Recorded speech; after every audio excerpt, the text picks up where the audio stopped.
Hey everybody, and welcome to a bumpin' wild ride with Steve-O. We're bumping and grinding and hipping and hopping, just bouncing. I'm telling you, this one's the one. It's juicy. It's dollar signs, man. We are talking money, dude. What's this man earn? Dude, he's candid about the business of No Jumper. And he's candid about the business of his wiener, right? I'm telling you, the guy is really, really using his wiener. He's using it well, and I applaud him. We had a wonderful conversation. And let me point out that today, for the first time, someone said, "Hey, man, Steve-O, looks like you've lost weight. You look really good." And gosh dang darn it, I've been trying my butt off. You know, I feel like taking off my shirt right now. I look so good. And, you know, the secret is, dude, it's all about the diet, man. I'm really reeling in my diet, and I'm not compromising anything about my nutrition because I got my Athletic Greens. It's comprehensive, convenient daily nutrition. In just one pack, man, you get everything that you need. And by everything that you need, I mean maybe more than you even need. We're talking about 75 different vitamins, minerals, whole food sourced superfoods, adaptogens, probiotics. This stuff rearranges your body in the best way. It makes your brain work better because it's good for your brain and your thinking. You're going to be smarter. It makes your gut health better, your digestion. It's filling in all the gaps in your diet. And let me tell you, it's delicious. I use it every morning.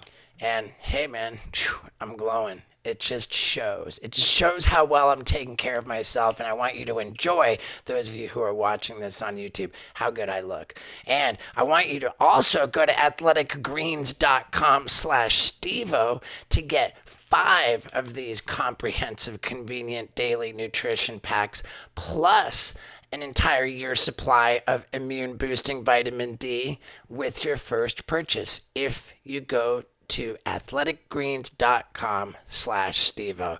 It's a lifestyle, it's health, it's wellness, and you deserve it for yourself. So one more time, go to athleticgreens.com/Steve-O to enjoy this with your first purchase, and let's get into it. All right. We're recording. I went orange for the basketball. Oh, nice. Hell yeah. Is that a good call? I like it, yeah. All right, sweet. Ladies and gentlemen, Adam22. Steve-O. Yeah, dude. So we've just done the No Jumper podcast. Yes. And I thought that was pretty sweet. I had a good time, yeah. Yeah. We only had like an hour 10, hour 20, so I had to kind of just like skim through a couple of random topics and, you know, right. Talk about sobriety, talk about me being a fan in the early days, that kind of stuff. Yeah, dude. I feel like we got a little bit. Well, what kind of schedule do you keep? Because you have, like, she said there's like 7 interviews going in and out of here today. Are you that busy? Well, I have other hosts doing a lot of the interviews, you know, and then like I have another like a porn podcast that I do with my girl, so I have to go shoot some episodes of that after this. But I mean, a lot of times, honestly, I'll have like 3, 4, 5 interviews in a day, just because like my schedule's kind of so all over the place that sometimes I'll have to like just be like, all right, fuck it, I'm doing everything Monday. Right. Like I'm leaving Tuesday, I'm doing 5 interviews Monday. Like I just have to hammer it out, and it kind of sucks because it's like you kind of feel like you can't do anything else with your brain during that, like you're just a podcast machine. But I can go to the extreme with it and then kind of just have to chill after. It's insane, dude. Like yesterday I went to this place, Good Mythical Morning. Have you ever heard of that? No. It's got 17 million subscribers on YouTube. What? It's like the biggest, most watched daily show on YouTube. And I was unaware of it. I show up at their headquarters. It's like the biggest fucking like and then the lady's like, I'm the executive producer, here's the showrunner, like this, and I'm like, damn. And they're only a YouTube channel. Wow. Like what the digital fucking revolution has brought about. It's insane. Like Like that, like my publicist is making a bigger deal out of this Good Mythical Morning YouTube thing than like some late night.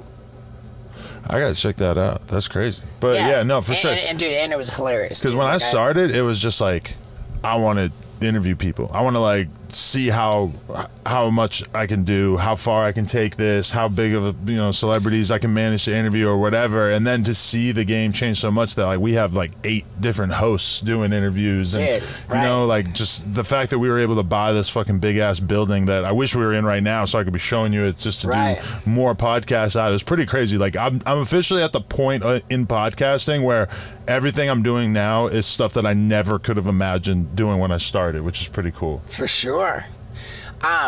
So now, when No Jumper started, like I watched, like I typed in Adam22 documentary on YouTube to try and get some background on you. I wonder if there's anything good. It's pretty funny.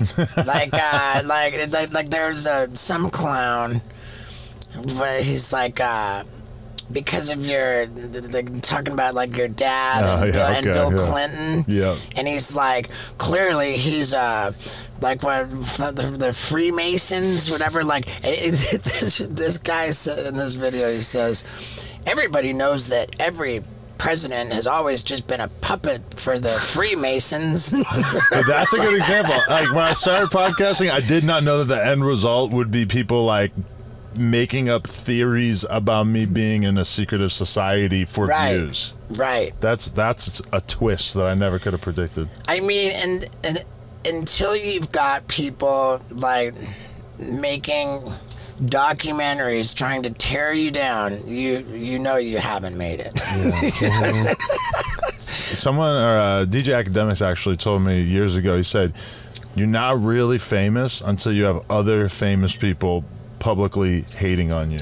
There you go. And that is a pretty big standard, because a lot of famous people tend to keep their mouths shut about other famous people that they don't like, So if you get to the point where people are actually shitting on you publicly, and they have something to lose. It's not like, a bunch of troll accounts shitting on you. That is a different level of fame.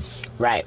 As soon as this video start talking about Freemasons and puppets, I turned it off immediately, and it didn't have any views. But one thing I saw, it was talking about how No Jumper was started. You didn't start the actual No Jumper thing. So I did. There's kind of like a confusion. Basically, there's this like guy who's tried to like take credit for starting it, but the truth is that before No Jumper was a YouTube channel, I had the URL, and it was basically an idea that we were going to start this like rap blog, right? Like we were just going to have articles about rap and stuff like that. And I started it, but there was this dude that I had basically like writing articles for free for the article for the site, right? And he did that for like a couple months, maybe like 1 month, and then he just dipped out and just like stopped responding to me. And so that project was like really, really short-lived, and it did get, that was in 2011. Yeah, 2011 sounds about right. Yeah, so that was like super short-lived. But then a couple years later, I hit that dude up. Like I guess he had hit me up after that, after he went dark on me, and I basically was like, "Yo, you remember the No Jumper URL? I was thinking of using it for a YouTube channel because I want to start interviewing rappers." So I told the dude, and he said, "Yeah, like that's cool. You should do that." But then he probably didn't expect it to get really, really, really big. Oh, so is that guy giving you grief? Well, then he starts just talking shit because he wants to act as if he was somehow involved in No Jumper blowing up, when in reality, I haven't even spoken to this guy since I started the YouTube channel. But that got kind of like exaggerated, where people decided that they wanted to act like that dude had some involvement in my success, when in reality, he was an unpaid intern for a prior business that had the same name but was completely removed from it's like people just cook up these weird ass theories, because the truth is to that kid, like writing a couple blog posts for this prior version of No Jumper was like a big deal, and he doesn't want to let that go, and it hurts him that the new No Jumper is a totally different thing. I didn't like get a sense that there was anything controversial about. Oh no, it's just weird because people like think that. They think, like, they read that sentence. Like, I've had a lot of different people say that to me, and it's like, dude, I started this, and I was the only person even doing content on this channel for the first couple of years. I had a couple of co-hosts here and there, and only the last couple of years has we actually brought on other hosts that are actually doing podcasts and stuff. It was like a one-man operation besides like one employee for a long-ass time. Right, and so now it's like a network. Kinda, yeah. Like, I don't know how it got to that point where I always had that idea that I wanted to bring people on, and then there's this dude AD who's like a rapper, and he's from Compton, and I just had known him, thought he seemed like he had a cool personality and stuff, and right when the coronavirus shit hit, I was just like, bro, like around that time I was like, you should, you know, do some news. We're trying to start this news thing, or we're gonna try to do some podcasts or whatever with different hosts. And we just started fucking with him, and the fans started fucking with him, and we just we built that up. And then after that, like a lot more hosts, we just kind of started to figure out how to actually just do consistent content with people that people were feeling. And yeah, at this point now, we're just trying to take it, keep going with it. Like I could almost see us being like a bar stool, but for like hip-hop culture type thing. Right. Mm-hmm. It's like because I went to Barstool recently, and I was like, oh, this is like my shit, but probably like 30 times bigger, but it's kind of like my shit. Yeah, you should have Crip Mac host a segment. We thought about it. It's very political out here with that guy. Yeah. With him? Yeah, just because he's like such a crazy ass gangbanger. It's like there's a line between like a gang member, somebody who like is in a gang but is not out here just talking crazy shit about everybody else who's another.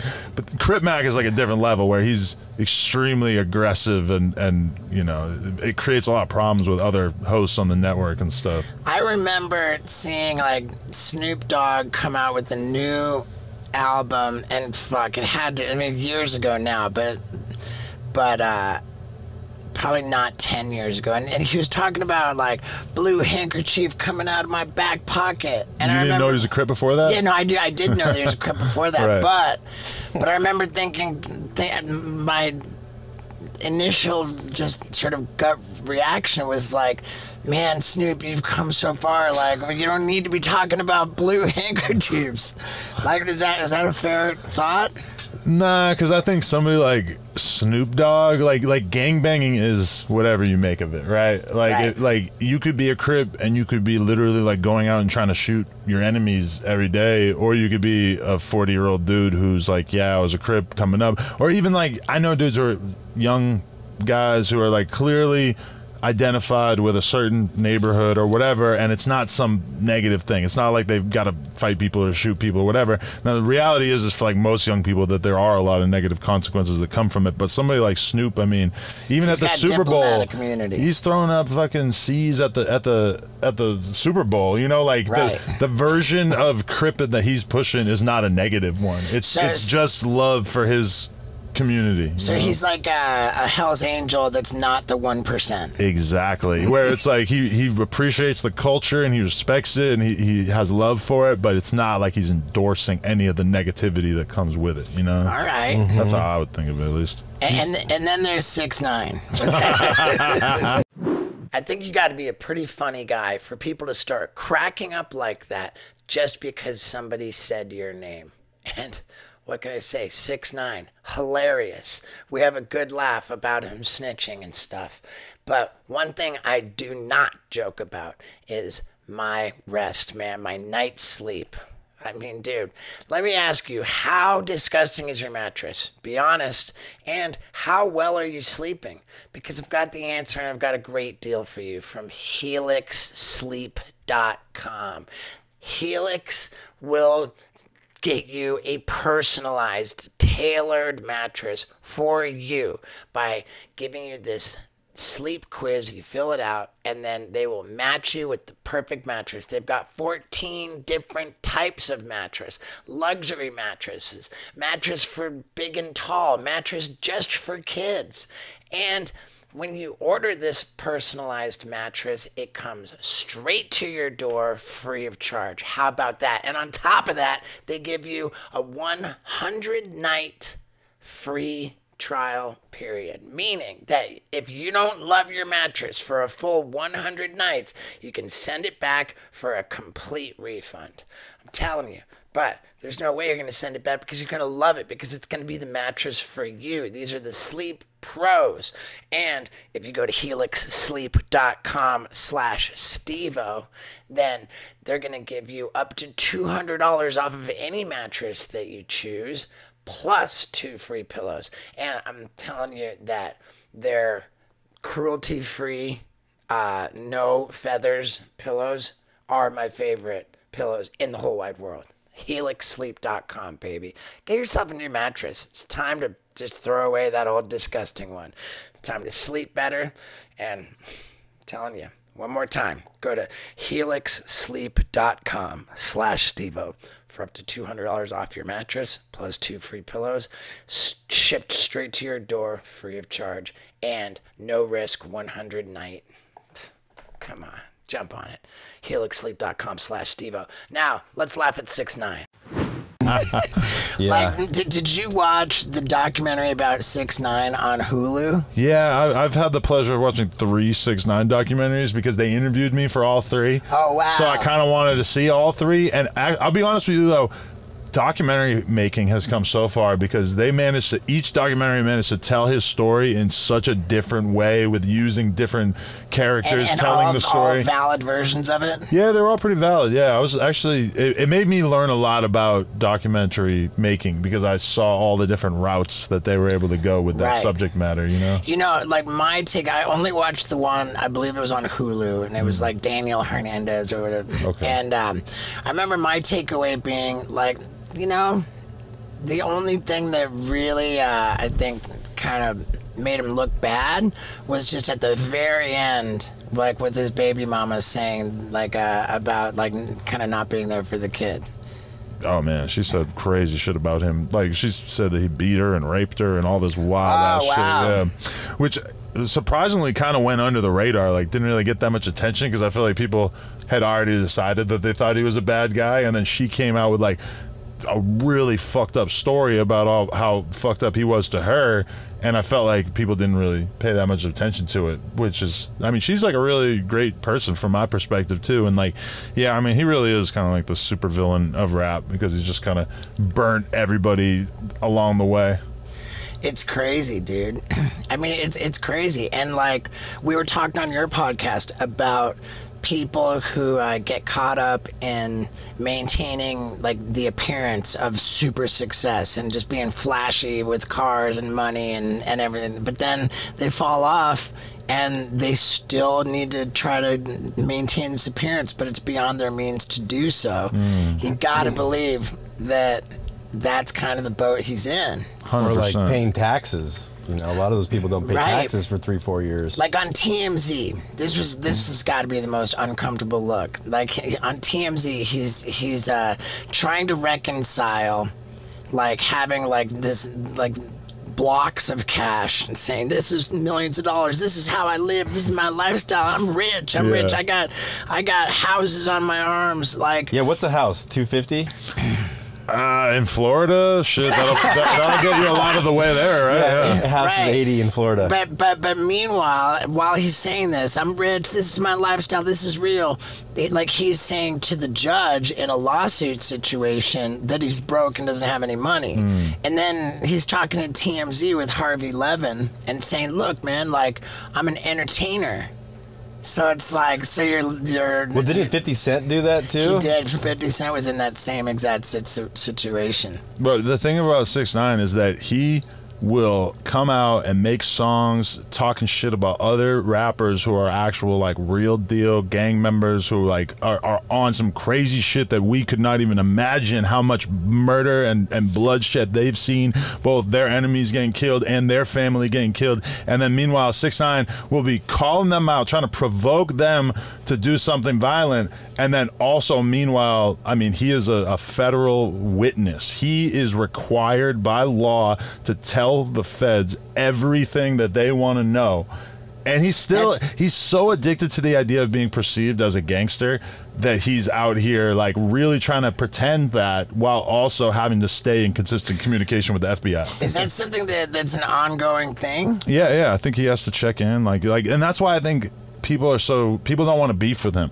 He's like, look how pussy hip hop is. Nobody has killed me. And then everybody who actually kills people is like, I'm not killing you. You got the feds in your back pocket. Like, any kind of beef that we start with you is going to be reiterated to them, right?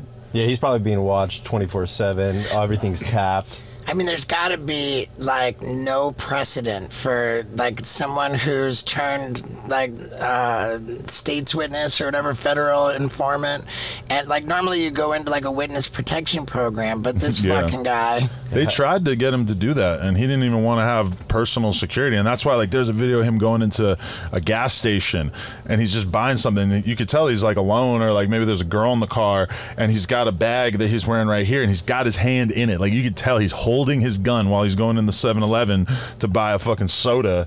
And it's like he's got some guy like filming him talking shit in the gas station, and it's like that's the reality of his life, is that he's got to be ready to he's either got to roll with security all the time, or he's got to be ready to shoot somebody at any time. Right, and then like you can't afford security anymore because like no one will fuck with you, and you're not making money. Yeah, that's like one of the great mysteries, because I mean I know he could go play shows overseas and stuff and make fuckloads of money, but then I also like, yeah, I'm pretty sure his financial situation's like ridiculously expensive, and he has all these legal situations. I don't know, dude. It's nuts. The fucking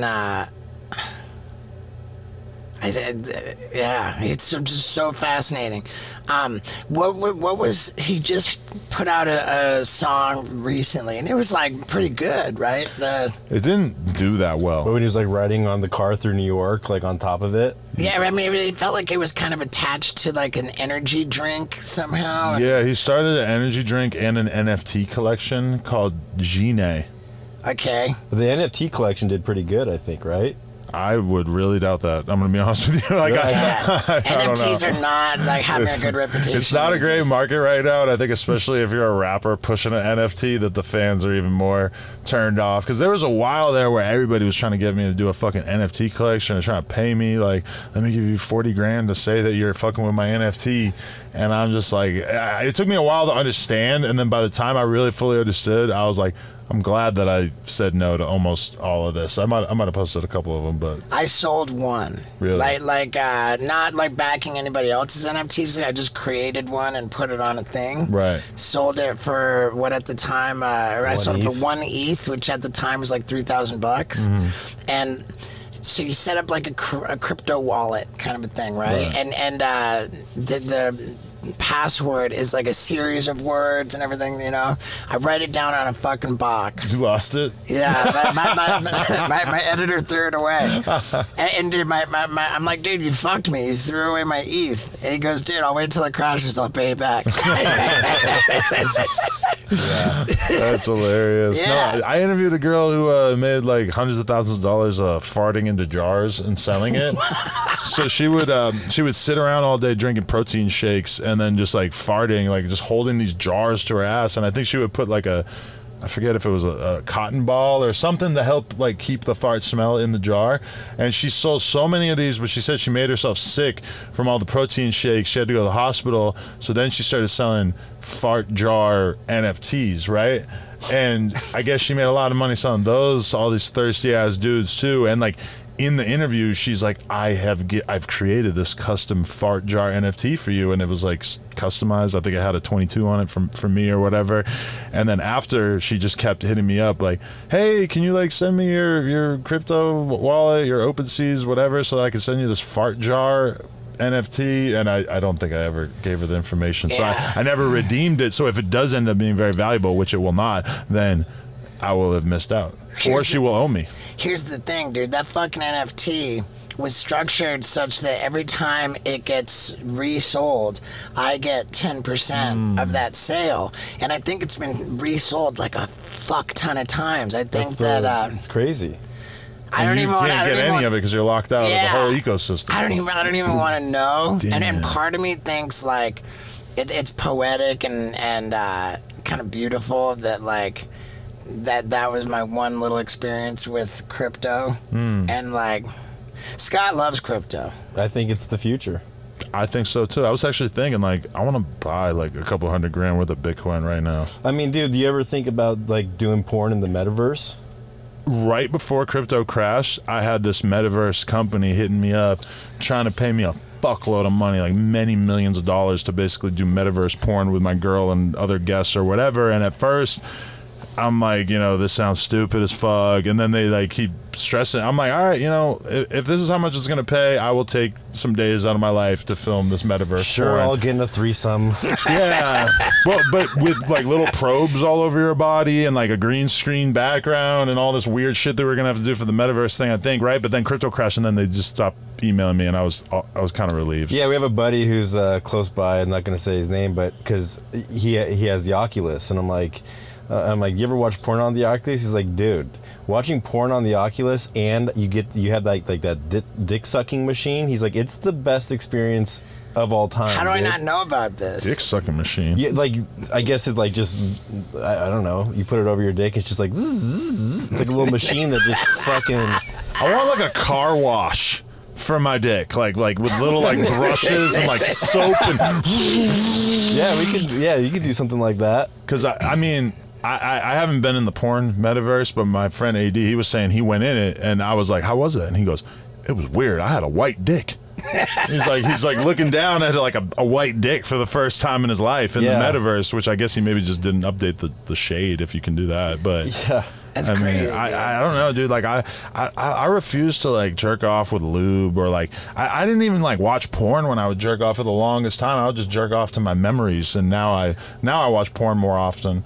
I had to stop porn, man. Oh yeah, Dude, Mr. Addicted to Everything. That's exactly right. I haven't busted a nut in 130 days. Oh damn, Wow, dude! you're into all this shit that these kids like, huh? Mind, dude. I'm into crypto, edging, semen retention. That's sick. No, I just got into therapy for like severe intimacy shit. Oh, and so they're like, you should abstain, you know, for a certain period of time to like rewire stuff, and then like they have at like 60 days. I'm like, so could I bust a nut again? And they're like, no, because you asked. And I'm like, what? And then I haven't asked, and I'm on like 130 days, and I'm just like, dude, like I want to ask, but then I don't want them to be like, you're not ready because you asked. You haven't had a wet dream?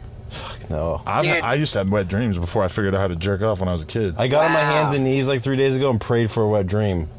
I was like, dude, please just let me some kind of relief. I figured out jacking off way before any goo came out. See, I was such a late bloomer. I didn't figure it out till I was like 13 or 14. Oh yeah, dude. I like I was like 12 when I first jerked off. we had this shower that like there was like a bathroom that opened up to the backyard in the swimming pool, and the shower had like a foot faucet to like wash your feet. So I somehow just figured out that if I crawled underneath the foot faucet and put my wiener under there, like that it was rad. Didn't you have a bathtub? Yeah, but it's tough to crawl under and get your wiener under that faucet. This was just somehow worked really well. So I would like be under that fucking thing. You said you jerked off 9 times in one day. I definitely fucking climaxed with my wiener under that faucet 9 times in one afternoon. Wow. In 7th grade. I've done like 5, and I thought that was pretty extreme. Yeah. But I've only banged 5 times in a day. I've never even considered masturbating that many times. Yeah. But when I masturbate, like the other day, I jerked off twice before I left the house, and to me, like, it felt like I had just smoked a bunch of cigarettes, because I don't smoke cigarettes, but like sometimes if I do, it means I'm like kind of in a degenerate state. Right. Like recently, I only got like 2 hours sleep, and I had a full day of interviews, and I fucking bought a pack of cigarettes. So I was just smoking them because it's like somehow that feels right to me when I'm like burning the candle at both ends. Yeah. And that's how I kind of feel about jerking off. Like it's like maintenance in a way, because it makes me like chill the fuck out. But then also if you do it too much, it's kind of like it's just this like weird habitual behavior of like, I'm gonna make myself calm down by doing this stupid thing to myself over and over. I don't know. Yeah. Right. You just leave the house, your skin's all oily, and you just have shame. And I don't say, even. What am I doing with my life? I don't oil my dick up, so realistically, I might have some chafing if I were to beat it that many times. Yeah. Or I could just find some oil. I don't know. So you and your girl do porn together? Yeah. Well, how about that for a direct and fast response? He does porn with this girl, and that's crazy to me, man. I know that I never could have done porn, but now that I've discovered Blue Chew tablets, I wonder if that could have changed the game for me. It certainly has changed the game for me in my relationship with my girl Lux. I mean, I've never failed to deliver the dong for Lux. When I chew up my Blue Chew tablets, which are, of course, tablets which contain the same active ingredient as both Viagra and Cialis, except cost only a fraction of the price. When I chew up my tablets, my tongue is blue. When I show my blue tongue to Lux, she screams audibly in excitement because she knows that means I have just declared war on her vagina with my rock hard boner, because that's what's going to happen. It's going to be a war. When I take my Blue Chew tablets, about 30 minutes later, I'm just invincible. And is it fun? Yeah, it's a lot of fun. And do you need a prescription? Yeah. But when you go to bluechew.com and consult with their online medical providers, it is so fast, so easy, requires no trip to a doctor's office. You're just up and running, and the tablets are in the mail. And get this, if you use the promo code STEVO at bluechew.com, they will give you an entire month's supply of Blue Chew tablets absolutely for free.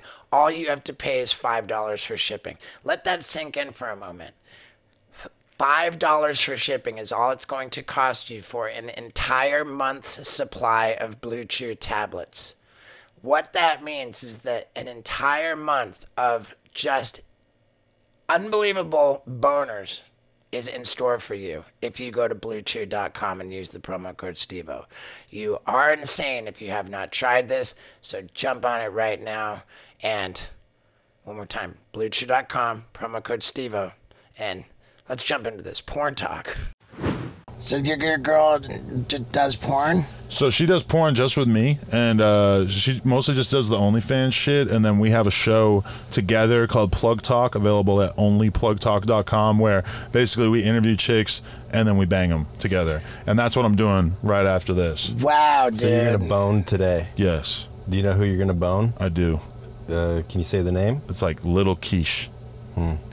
Dude, that's pretty impressive. I mean, so that's like an open relationship.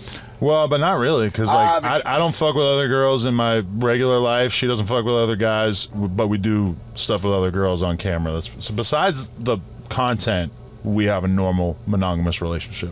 Do you have to, like, in OnlyFans, you have to like cut next scene, or is it just because it's you're going to get into the mode, you just keep going? You kind of have that decision to make in general when you're making porn. Is like, do you want to make it all about getting the best possible image where you actually like frame up every single shot like the way they do in a movie, and where you're thinking about the lighting and you're thinking about like exactly like making this shot just look as good as possible? Or the way we tend to do it more is like, let's just actually have fun. Let's make this like closer to us actually just having a threesome, and maybe every single shot doesn't look perfect because the cameraman's capturing, you know, one of the girls fucking waddling over to fucking get into a different position or whatever. But we try to like err on the side of it being more real, you know? That makes sense to me. Yeah, how'd you start that conversation? Like, why'd you do it? So, you know Vitaly? Yeah. Vitaly, did you have him on recently? No, but he was on Roman Atwood's podcast. Right, yeah, he's done a bunch recently. So Vitaly, I've interviewed and stuff, and he... When did you interview Vitaly? Maybe 3 years ago or something. There you go, but it was right when he started the Uncensored site. Right. It was doing really well for himself, and so his team was talking to us, and he had been trying to convince me, like, you need to do an X-rated pay site. And so, right, but dude, he had like, I would see on Twitter people saying, dude, Vitaly, I'm trying to... I can't cancel subscription. I'm trying to cancel my subscription and it won't let me. Like, it was like... That also makes me glad that I didn't do that then, because okay, so the company's trying to get us to like do maybe like an X-rated version of the podcast or whatever. And so me and my girl are talking about it with them and everything. And like over time, we start to be like, well, why the fuck are we going to give them a big percentage of it when we could do all this shit ourselves? Like, we know how to hire filmers, we know how to promote, we know how to, you know, like really, we couldn't really think of that much that they were going to be bringing to the table. And they were pushing us to go in more of like a lighthearted, like, just show the nipples while we're doing the interview thing. And I'm like, that's cool, but realistically, I think that there's a direction that this is going, that like people pay for porn, people pay for podcasts. Somebody's going to do this eventually. Me and you both know that we can do it, that we're comfortable having the conversations and doing the fucking, so why don't we just go for it? And so, but my mentality on it has kind of grown even from there, where now I think of Plug Talk as being this overall like porn media company where I'm trying to just like make a bunch of cool content through it in general. Like right now we're trying to figure out another podcast under our network where it's basically going to be two dudes who interview a chick and then they fucking double team the girl together. So it'll be like kind of a different spin-off on what me and my girl are doing. So I think that there's probably a bunch of different stuff that we could kind of do in this world. Dude, it's epic.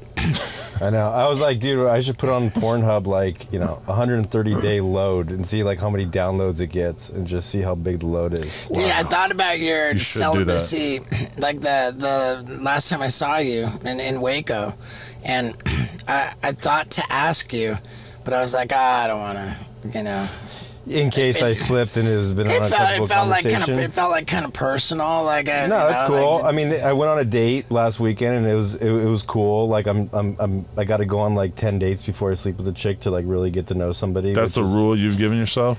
I mean, I would like 3 dates, but like, you know, I'm in consultation with somebody and they're like, you know, dating plan, get to know them, and you maybe go to like 6 to 10 dates before you start engaging sexual, because like. My problem is if I sleep with them on the first night and the sex is really good and there's just all these red flags that I'm ignoring, but the sex is so good I want more, then I'm in this fucking like toxic cycle with this person, you know? And it's worse than that because you're attracted to the toxic. Yeah. So like that's I prefer the toxic. I respect that, because looking back on my life, there was a bunch of dudes I knew in my life who were very selective about who they would give dick to. Like they were like good looking guys or guys that girls liked, and they just decided like, no, I'm gonna have girlfriends, or when I do fuck a girl randomly, it's only gonna be because I really like her or I really think she's super hot or whatever. And I went the total opposite way, where I was like Amazon, like I'll fuck anything, we'll sell anything. I was like, fuck it, I'm doing it, whatever.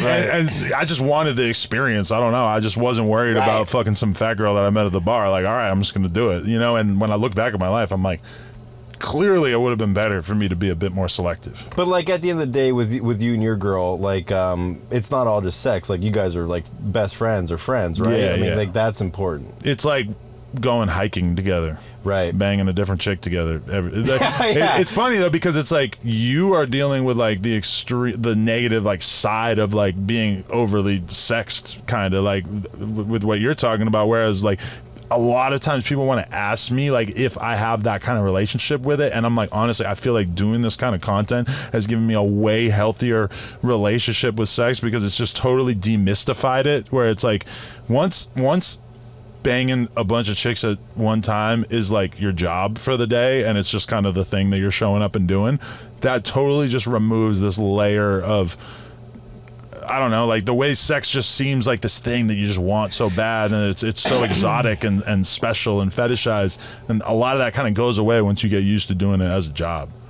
Yeah, I can imagine. I mean, it's cool to see you and Lux are like best friends, you know? Yeah. Like I want that, because at the end of the day, the sex is gonna, you're not gonna be, like there's different things that you're going to want to be attracted to. You're going to want to be attracted to spiritually or emotionally versus just physically. Yeah. Whereas like my problem is, as soon as the physical wears off, or like the sexual, I'm just like, oh my God, I'm over it. But if there's other things that are built before that, I think it's just kind of, you know, I don't get in the relationships for long periods of time, and that's part of the problem. Right. Because as soon as like I'm over the sex, I'm just like late. Right. It's weird for me too now though, because we got a kid, and my girl, we want to have another kid, at least one more, but then meanwhile my girl's making all this money on OnlyFans and we're doing all this content together, and it's like part of me wants to be like, hey, fuck all this shit. Like, you could just chill, keep pumping out babies. I'll make the money. But then, like, you know, it's like she's kind of wrapped up with, like, her sense of self is wrapped up in how she looks, and she doesn't want to necessarily just, like, she's kind of torn because she's, like, 30. She's like, do I want to do this porn shit for another 4 years and then have a couple kids, or do I want to have another kid right now and then get back to doing more content? You know, it's kind of like it's weirder for her, whereas for me, I could just show up, do it, right. and it is what it is. You know, like, having babies just puts such a stress on a girl's body. Right. I read somewhere that your OnlyFans is making $1 million a month.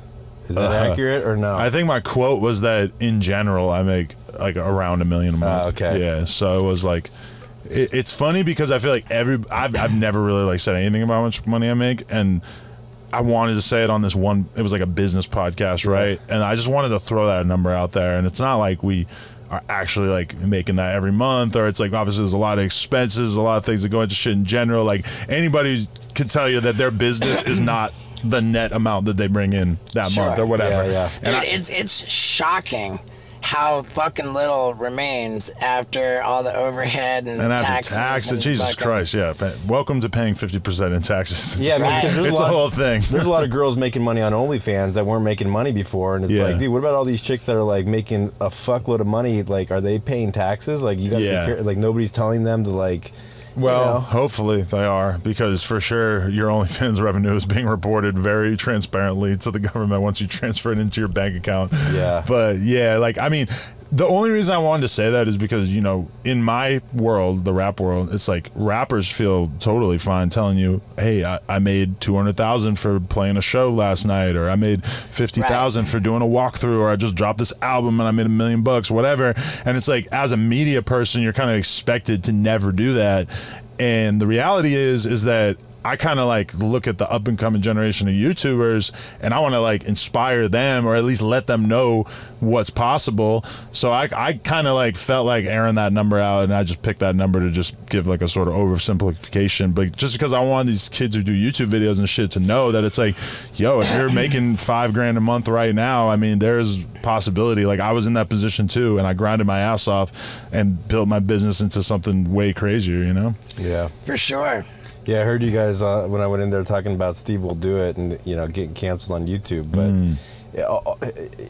his overhead doesn't stop, you know, and so if part of his YouTube, he's not making that much money anymore. Right. I mean, the dynamic with Steve Will Do It that's so fascinating to me is that here he's throwing around so much money, but that's his shtick, you know, that like outside of throwing around so much money, like what content is he going to be really putting out? So he got kind of like, I almost think, trapped in that lifestyle of throwing around money, because that's what sort of, you know, his career is. But the thing with him is that he never made any money off YouTube ads, so that was never a concern in the first place. It's all about merch and then sponsors, like primarily the fucking gambling sponsors. I think is like a huge percentage of his income, and him not having a YouTube channel really shouldn't totally change that, because you still have Instagram, TikTok, whatever. Like, he could still make the same content he was making and just put it on TikTok and Facebook and stuff. Obviously that's going to be a compromise, because it sucks to lose your 5 million subscribers or whatever, but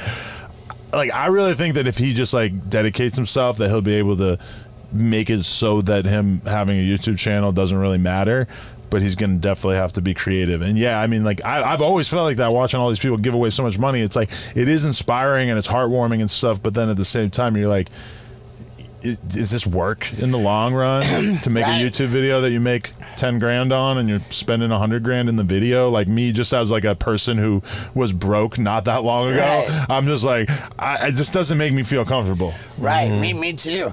And I think that there's different approaches to it. Like, I look at David Dobrik and the way that he throws around a lot. I think David Dobrik is highly strategic, you know, and like every time David Dobrik gives away a car, I feel like it's actually a sponsor giving away the car. I think more often than not, yeah. Yeah, so I just think that David Dobrik is considerably more savvy, and, you know, not to say that, I mean, I just don't know. Steve Will Do It's just a fucking mystery, man. He's so fascinating, and I love the guy. I've always been worried about him as long as I've known him. Just because you have been around long enough, and me to a certain extent too, where you've seen so many people make $10 million and then fuck up $10 million. So it's Right. like, but younger people, they see somebody making $1 million a month or whatever, and they're like, oh, he's rich and he's gonna be rich forever. Right. We know how easy it is to fuck that up. I mean, I haven't really done it, but like I've seen other people do it, and I know what it looks like. So that's why I'm so thankful that I managed to like grind my ass off through my 20s and early 30s, and then only started to see success once I already had like eaten shit so many times Right. and had the world just fucking spit in my face so many times, so that by the time I finally started getting to it, I was cautious, you know. Right. And like we were saying on your podcast about just not feeling the need to be extravagant in your lifestyle, you know? Like, Yeah. like just. Yeah, well, I look at the Island Boys, and like all their TikToks are videos of them buying stuff at stores. Like they putting out their own videos of just throwing around like 10 grand to buy some shoe or whatever Is it is. that what's going on? Give us an Island Boys update. But I feel like they're faking buying stuff. I feel like they're It's all fake. yeah, or they'll go to like a rich person's house and film mad TikToks and make it look like they're in this fancy mansion all day, when in reality they, you know, I don't know where the fuck they stay at. But yeah, those dudes they're dunzo. We had them on our podcast. Oh wow, I didn't even know that. Yeah. I saw him walk off Logan Paul's podcast. Yeah. Yeah, that was like shortly thereafter. That same podcast where I said the thing about the $1 million, that was the same one that got me in trouble with the Island Boys, because the dude Graham Stephan was like, Oh. Is Yeah. Is that their guy? Graham Bensinger. no, Graham Stephan is like a Graham- financial podcaster okay, in Vegas. I know who he is. Yeah, he's a really cool guy, and he was doing the thing where he was like, you know, the Island Boys, I mean, I kind of think that they're like viral geniuses. And I was like, no, they're idiots. They're like the dumbest Right. motherfuckers I ever met. And then they saw it, which somehow in my head at that moment I felt like, oh, I'm talking to another white guy. It's like, there's no hip hop people watching this. I can say whatever I want. I can be totally honest. And then, Well, no. right. I mean, Yeah, it's kind of like saying that Ashley Simpson was a genius for all the publicity she got getting caught lip syncing on Saturday Night Live. Right, yeah. People You know, love like- to lay that motive down and be like, oh, look, they were trying to make this happen. People love the idea of conspiracies rather than just acknowledging that, like, a lot of things are random, and if they happen in a specific order, then odd results might occur, or things that are beneficial might occur. Because, like, I had a dude, like, basically try to rob me and, like, stick a gun in my face. And everybody thought it was fake because I didn't get shot. And then what do I do afterwards? I go and do Logan Paul's podcast, and I'm on the news, and I get all these positive things happen from it. So people thought I had to have made it up because nothing bad happened from it. And it's like, no, I was just taking advantage of the opportunity. Did you see your life flash before your eyes when that happened? Because you looked and you thought it was. It was like 3 seconds. So I didn't really have time to think of anything besides, like, is this a joke? Like, that's what I thought. Like, is this a fucking dude. joke? I thought it might have been one of my friends fucking with me. I heard about that, and then like, and I'm like driving to come see him. Like I said, I was typed in Adam22 documentary. You know when you scroll through the YouTube feed, like Yeah. without actually clicking on the video, it'll like play it in place. Yeah. One of the videos did, and like the little section of the video that played in the feed was you reacting to the guy with the gun on you. Right. And I thought to myself, man, like, it's so crazy how the instinct kind of takes over to like put your hand out like that. Even when, though this like, is what not the a good way fuck? to stop a bullet. Yeah, like Well, that's what- how you know it's self-defense when they're doing like the first 48, because there's bullets through the hand. Like it's like fuck. Right. It's just like that. Really? Like, because that's your reaction. That Like, makes sense. What yeah. defensive wounds are more like for knives and stuff, but yeah. but yeah, it's crazy how your instinct is to put your hand up to stop a bullet. Yeah. It's nuts. That definitely changed a lot. And seeing that, I thought, man, like how would I respond? Like I gotta believe I would, like, just anybody would react the same way. Like, it's just like, you know, the natural. It occurs to me that there's no way to look cool when someone pulls a gun on you. And imagine if I got my fucking head blown off, what that clip would have been like. it would have been the craziest fucking thing that might have ever happened on the internet, of like seeing a fucking influencer get their head shot off on like on live stream. Like that almost happened. And also the other part of why it was so crazy is because by the time the guy is near me, the guy who was doing security for us has his gun out and basically has it pointed at the guy's head. Now, why he didn't pull the trigger, very controversial, but whatever. He had the gun pointed at him, so I'm kind of like feeling like I'm about to get murdered, and then also feeling like I'm about to see this guy get murdered. So there was so much going through my head, and then somehow it ended up with him just getting stomped out. And yeah. Did that go to court or anything, or that just got handled on the side? So yeah, the cops ended up coming. They fucking scrape him up off the ground and take him away. And at one point, you know, I get contacted where they're like, we want you to come to court. And I'm thinking about it, and I'm like, I had just been talking to Logan Paul, who I don't know why I've said his name 3 times in the last like 5 minutes, but I was talking to him and he told me about the situation. He's like, my advice, press charges. Because he had like one dude like pull up to his crib like 10 times or some shit. Like when I went to Logan Paul's house, he had fucking security outside. Like he's not fucking around at all because he's had crazy fans show up so many times. He told me, he's like, when it comes down to it, press charges, because otherwise this motherfucker's gonna keep coming back. So I'm like, all right, that makes sense. So then when they tell me to go to court, I'm like, I'm not gonna blow this off. I'm actually gonna go. I had to wake up at like 5:30 in the morning so I could be downtown at like 7:30 or whatever. And then I'm sitting in the courtroom. I see the fucking kid. He's like sitting a few rows in front of me with his dad. His dad is giving me a dirty look as if I did something to him. And then whatever, like we're sitting there, eventually the fucking court appointed lawyer or whoever the fuck it was comes over and just basically tells me like, hey, this is postponed, so you don't have to do anything. I'm like, oh. And they're like, and we're not going to call you back. Like, we don't need your help anymore. I'm like, why? This is the dumbest thing ever. I should have just fucking ignored this like I would have done. Dude, it's crazy. So did he get in trouble? Is it I don't even know. Attempted murder? Is that the charge? But it was a fake gun. Oh, shit. That was the crazy part, yeah. Like when someone mentioned that to me, and you know, they said that this viral video of someone pulling a gun on Adam22, and that they described it as it being like super beneficial to you, like that being the point at which he really blew up. I mean, honestly, that was a couple years after like the SoundCloud rapper wave, which is when I first really blew up. Is like I interviewed XXXTentacion and I saw that. Lil Peep and all these people who just became fucking gigantic like around that time. That was when like things really started going crazy. This was a couple of years later, and again, like it was kind of convenient because the business and everything was slowing down a little bit around that time. It wasn't necessarily as huge as it was like maybe a year before, and it did like bring a ton of attention, but also it was like you get a lot of attention like that month, and then like the next month you're like back to normal, like that kind of shit. When you go super viral for something, how many of those people are gonna actually be like tuned in to watch your shit every week? Like best case scenario, you have that kind of thing happen to you and you can maintain and like capture a bunch of that audience. But that's why when people were like thinking it was fake, I'm like, you really think that I would fake that and risk my reputation of being and be known as a liar forever? For what? For like maybe 5 or 10 grand extra on YouTube ads that month? Like that doesn't make any fucking sense.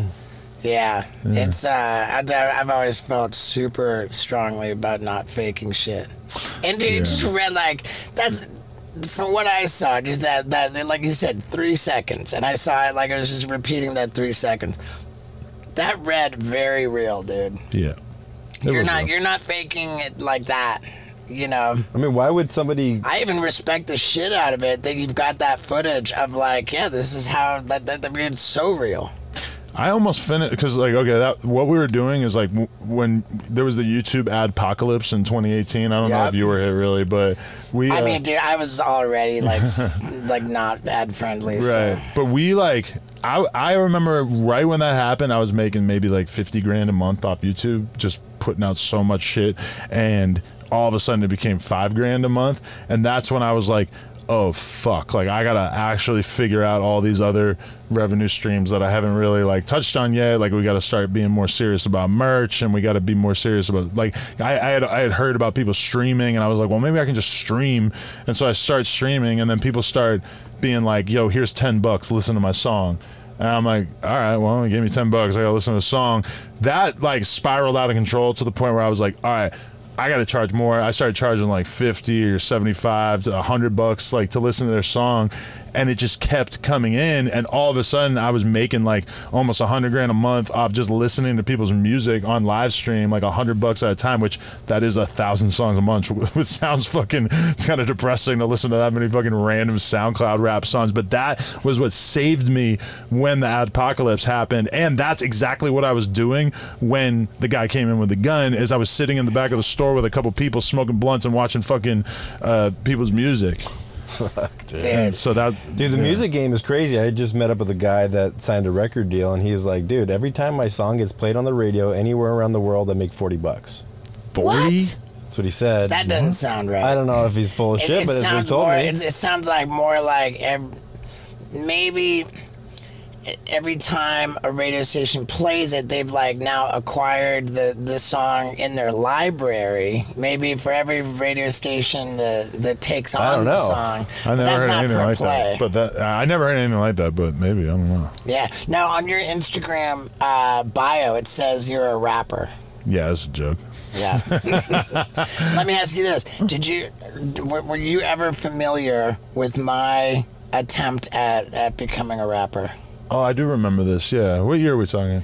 2007. Yeah. Okay. A lot of people. Shit was fire, dude. A lot of people tried to become a rapper at some point. Yeah. Yeah. A lot of people. Now I'm going after a little bit of rap redemption. Yeah. Oh, you're gonna do it again? Yeah, I'm gonna I want to like make some funny rap songs. I mean, your vocal texture I would describe as gravelly. Yeah. And I think that's something that rap rewards from time to time, is that you'll have somebody like DMX come in, and it's just people like that, you know. People want to listen to a cement grinder. Yeah, a man whose lungs are made of cement. Yeah. Do you have a top 5 favorite rapper? I mean, I have like a pretty boring top 5 rappers of all time list that's pretty close to like everybody else's, where like the only differences might be that, like, you know, I love Cameron. He was huge for me. I love 50 Cent. I kind of feel like my top 5 is like lacking if I'm not honest about those two. And I feel like Tupac and Nas and Jay-Z. Like, people always like, I love Biggie. I feel like he gets kind of bumped out of my top 5 at a certain point, but yeah, it's not that interesting when you really like. I don't know why, but it's like there hasn't been that many rappers that you could really put in that upper echelon, I think, in the last 10 or 20 years. Besides maybe like a Kendrick Lamar or a J. Cole, but they're not like my favorite rappers, even though I respect the shit out of them. You know? Mm. Have you had 50 on No Jumper? No, I would love to. That would be amazing. I know, dude. I don't think he fucks with white people. All right. Or at least not me. Not this specific white person. Did you ever see when he threw me down the stairs in the bellhop cart? I do remember that, yeah. Yeah, dude. Yeah, that kind of reminded me of, like, I was just watching him with Bryce Hall doing a TikTok in Bryce Hall's backyard, and they're kind of like dancing around together. And I'm like, every once in a while, 50 will come out and do some content with a white guy. You know? Yeah. Yeah, dude, I wish I could talk to 50 on here, man. That would be so great. Yeah, he's very sparing with his public appearances, you know? Yeah, he is. He's one of them. So now, with all the feuds and the fucking beefs and the crazy, like, you found yourself kind of parked right in the middle of crazy beefs. Is Sometimes. that fair to say? Yeah, been a bit of that. I was saying on your podcast how I was impressed by the way you kind of diffused and moderated the Lil Xan beef with his manager. Right. Like, and it seems like you weigh in, you know, pretty objectively on like, you know, if you're talking about like the Island Boys or this and that, like you're not afraid to call it the way you see it and maybe ruffle some feathers. Yeah, I mean, you have to kind of pick and choose your battles, because it's like, if I were to just be totally honest about everything, then I'd be like, that would be just so detrimental to a lot of my relationships and shit. Like, you know, like, or even just this, like, let's be real, 99% of rap music that comes out is completely a complete failure. Like, it doesn't sell well. It doesn't really gather much of a fan base. It doesn't go anywhere. And I'm even talking about music coming out of labels and, like, you know, shit that, like, you have a reason to think that it would be popular. And the reality is that, like, the rap game produces, like, a couple of stars a year. Maybe if you expand your scope, maybe like a dozen or a couple dozen people, like, rise to fame in rap every year. And so me having a platform, I could very easily just let the world know every rapper I don't like and just say, I heard this girl the other day, 19-year-old chick from Baltimore, she's doing her thing, shit's trash. You know? That would be me being honest. But I mean, there's a certain time where, like, being honest is not really, like, gonna be good for yourself or the world. Like, I feel like I would rather do an interview with that girl who's got a little something popping off in her career and, like, try to support her and help her, even if I don't personally love the music, you know. Like, but there's a lot of YouTube channels who they kind of solely exist to be like, so and so put their album out, it sold 7,000 copies first week, here's why they fell off and their career's over and they're gonna be sleeping under a bridge soon. And I'm like, dude, that shit is kind of like low-hanging fruit, where it's cool that you're doing it because somebody's got to do it, but I feel like as a content creator, I want to mostly be putting good things into the world, right? Yeah, like, how many YouTube videos do you see where the title is like, this rapper can't understand that his career is dying? Or yeah, you take any person, any celebrity, and you make a video called "The Rise and Fall of Kodak Black." It's a couple million views, no problem. The rise and fall of Steve-O, boom. Doesn't matter that he kind of fell and then rose again, like, and sometimes they'll put that in the title, and rose again. But like, yeah, I mean, it's the easiest kind of thing to get views on is just to make a video that is, like, critical of somebody who's widely beloved. You know? Or just critical of anyone. People love to just hear people shit on other people, you know. What are your thoughts on Charlemagne the God? I interviewed him back in the day. He's definitely probably, like, one of the people who's shown us the heights that you can reach through being, like, a hip-hop media personality, for sure. Just seeing him do all this crazy TV stuff and everything. Like, I mean, as somebody who's been watching him for like 10 years, I definitely did not know that he had that in him, but it's definitely an inspiration for sure. Yeah, I mean, he's an impressive cat, dude. Well, I like what he's doing for mental health too. Like that, I guess somebody was telling me that he just came out and said, dude, I go to therapy. Like, if you have problems, go get help. Go get on SSRI, go do whatever, you know, and don't keep that shit in. And he's all about encouraging people to, like, work that shit out, which I think is fucking massively important. I think he's a good at, like, sort of finding that line of, like, being honest, not, like, fucking blowing smoke up anyone's ass. Yeah. And, like, just, you know. But he had to kind of, like, leave a lot of the edgy shit in the past, you know, because his thing was always just saying the craziest shit to people and just making them react, you know? Wow. Like, he said to fucking Post Malone, he said, what are you doing to support Black Lives Matter, at the very beginning of Post Malone's career. Post Malone, like, obviously kind of bumbled his answer a little bit. I don't think he said anything, like, super offensive, but, like, you know, he would love to do that. Like, he would always be making people walk out on him and shit, and it has been kind of interesting to see him, like, fall back on that shit a little bit and be a little bit more of just like a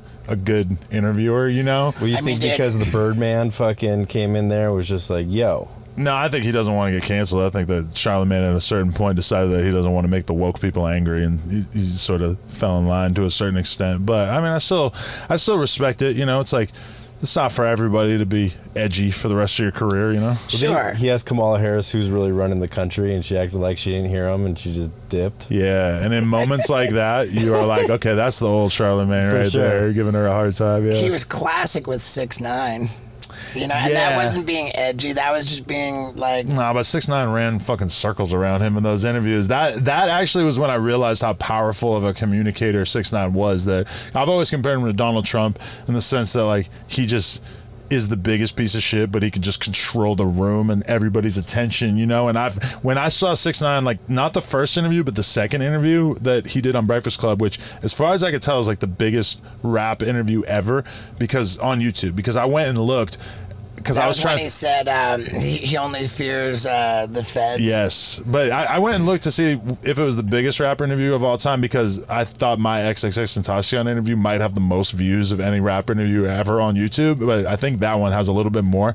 But either way, like when you watch that interview, like Charlemagne normally controls the room in his interviews, and 6ix9ine is like, he's just running shit in that interview, and like they have 3 hosts and they're kind of like powerless to stop the energy of like what he was bringing to that room, you know. And like that doesn't exist anymore, I've noticed, because I watched like other 6ix9ine interviews since then, like since he snitched and got off on the Fed case or whatever, and it's not the same. Like he doesn't have the same charm that he had before all that. But I mean, but when he was at his heights, it was insane. But when he was in that one interview recently where he was just like yelling like, is he lacking? Like, I don't even, you know, and yeah. But the reason why he controlled the room was because he was just like loud and aggressive and like, what do you do to that? But in that recent one that you're talking about, I think with it's like Academics, Whack 100, Hassan Campbell, and then him, and it's like he's got some of his like Brooklyn goons, like his gang members that he's rolling around with. And everyone else is talking over him. It's like he just clearly doesn't command the same like social status that he had before. So people aren't just ceding the floor to him in the conversation. That whole like godly thing that he had going on is gone, which is pretty fucking crazy to me to have just watched that, to observe that just sort of like dissipate over time. What's lacking mean? Lacking is like if you're outside without a gun and somebody runs up on you and robs you, then you were lacking. And then what's the stand tall guy? A stand. He was talking stand up guy. He was like, you know, was Pac a stand tall guy? He said, and I'm like, what? I don't even know what these means. I don't know. Probably just like meaning, somebody that has a gun. I would think he's saying like basically that you have a gun, and if somebody runs up on you and tries to disrespect you, you're gonna shoot him. That type of thing, because I think they were talking about the situation with Meek Mill where if 6ix9ine like ran up on Meek Mill outside a club in Miami, right, and like 6ix9ine had security, Meek Mill had security, Meek Mill has retired cops or like off-duty cops with guns and everything, and 6ix9ine basically gets in his face and just yells at him and disrespects him and says a bunch of crazy shit, and Meek basically was like, fuck that. Like he yelled back for a bit, but then he was like, fuck this, and he walked off and avoided the situation, you know, which is, to a lot of like gang members and stuff, they use this as like evidence that Meek Mill's a pussy because he refused to, you know, do battle with 6ix9ine in this situation, which to me as like a person who's more concerned with not going to prison, I'm like, I think Meek Mill did what he fucking was supposed to do. I mean, you got all the security around you for a reason, so you don't have to entertain these fucking morons, right? Right. If a guy comes up to me right now in the parking lot and says, hey, man, I'm tougher than you, boom, bam, boom, whatever, it's like, that's why I have a fucking security guard right over there, so that I don't have to listen to your dumbass opinions. Crazy, dude. And if you want to act tough or you want to pull a gun out, then he's going to shoot you, and LOL, you know? LOL. Dude, that's insane, man. That's insane. What a fascinating fucking conversation, dude. Yeah, I really enjoyed it. Yeah, dude. And thank you so much, dude. I appreciate it. I was just watching you with Bert. Yeah. Just randomly, I watched that episode because I was been kind of interested in him. And you know what really got me is he mentioned how him and what's his name, Chris, that he does the other podcast with. Yeah, Tom Segura. No, but he has another one with that he was doing with the dude Chris DiStefano, I think his name is. Chris DiStefano. Is that his name? Yeah. And they started talking about their kids, and they started talking about like the compromise of being on the road all the time as a comic and missing out on so much of your kids' shit. And they start crying their eyes out in the conversation, and boom, I'm fucking crying my eyes out. Your podcast is to the left of it paused. I'm watching this clip, and I'm just fucking like getting it. I'm like, wow, this says a lot about podcasting, that these two motherfuckers are sitting here having a conversation with their kids, crying their eyes out, and they got me sitting here at home like 6 months after it came out watching it, and I'm doing the same exact thing. I mean, that to me, I was like, this is a beautiful medium right here. It is, dude. Yeah, it is. Yeah, it's unbelievable.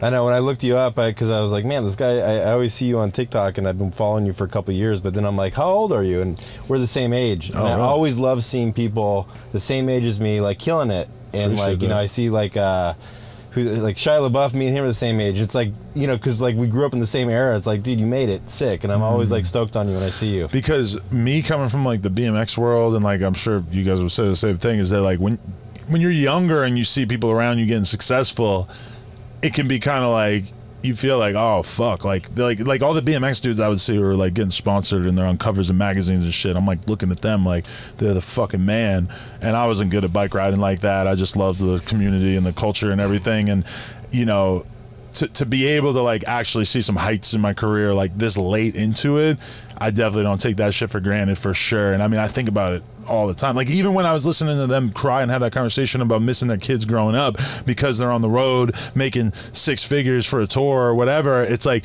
they even said it. It's like there's a lot of people who are missing their kids growing up to just do construction 80 hours a week just to Right. make sure that their kid has a little bit better opportunity than they have. I mean, that's some real shit right there, you know? It's fucking heavy, dude. Yeah, and so like you are going to be a part of your kid's life because all you got to do is go in the studio and bang a couple chicks. I know, right? And then the only hard part is I got to explain that to my kid one day. Dude, thank you so much. No, man. no doubt, Dude, man. I really appreciate Yeah, it. dude, thank it you was a so pleasure much. meeting you, dude, for sure. You guys are awesome. Congrats on all the success on YouTube and with podcasts and everything. Yeah, Likewise. appreciate Yeah, it. dude. Cool, man. Sorry it got so fucking hot in here, man. Dude, I want- And hey, dude, like, do you want us to cut anything out of Nah, that? that was Everything great. was cool? Yeah, All that right, was super sweet, cool. man. Yeah, Fuck appreciate yeah. you guys. My beloved street team. I'm so excited that I'm doing this as a collab with my man Adam22. Check out the podcast I did with him, right? Yeah, here. Yeah, dude. How have I never done an end screen? Dude, I love you guys. Thank you for sticking around. Do you think I got like 3 more seconds? Fuck yeah. Yeah.